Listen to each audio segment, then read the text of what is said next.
Eswatini, a land of contrasts where ancient traditions meet modernity. Located in southern Africa, Eswatini, formerly known as Swaziland, is one of the last absolute monarchies in the world. In this documentary, we will explore the fascinating governance of Eswatini, its traditional marriages, and the life of its people. Eswatini is a small nation, but rich in culture and history.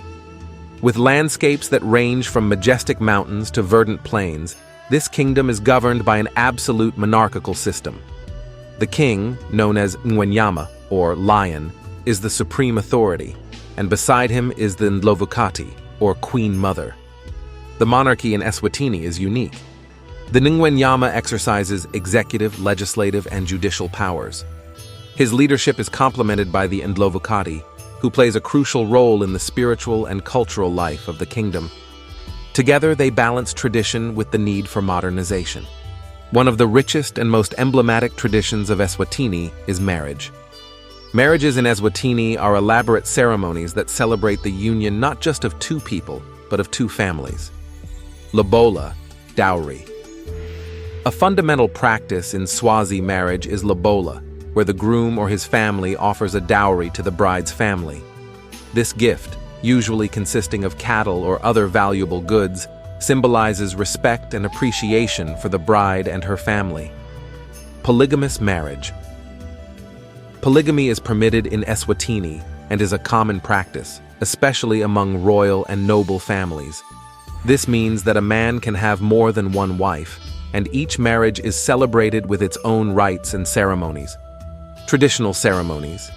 Marriages are celebrated with grand feasts and ceremonies that include dances, music, and rituals that strengthen the bonds between the families involved. Role of the family. Marriage is seen as a union, not just between two individuals, but between two families. The negotiations and discussions involving lobola are conducted by the families of the bride and groom, highlighting the importance of community and collectivity. The king's right to marry. In the specific case of the king of Eswatini, he has the right to marry multiple women.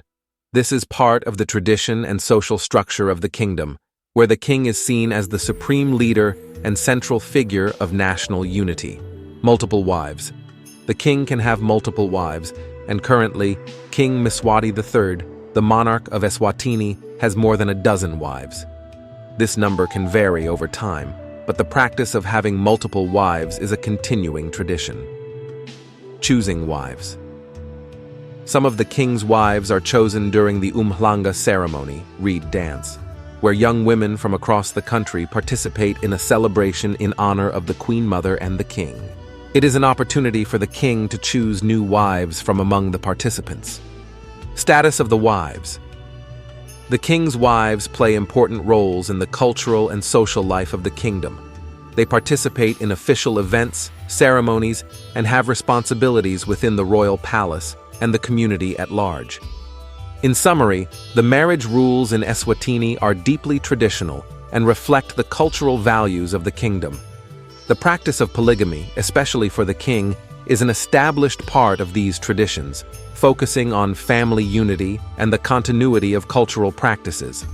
As Eswatini moves into the future, it keeps its roots firmly planted in its traditions. The monarchy continues to guide the people with wisdom, and cultural celebrations reinforce national identity. Eswatini is a kingdom where the past and present meet, creating a bright future for its next generations. Thank you for watching Eswatini, the Heart of Tradition and Modernity. We hope you enjoyed this journey through one of the most fascinating kingdoms in the world.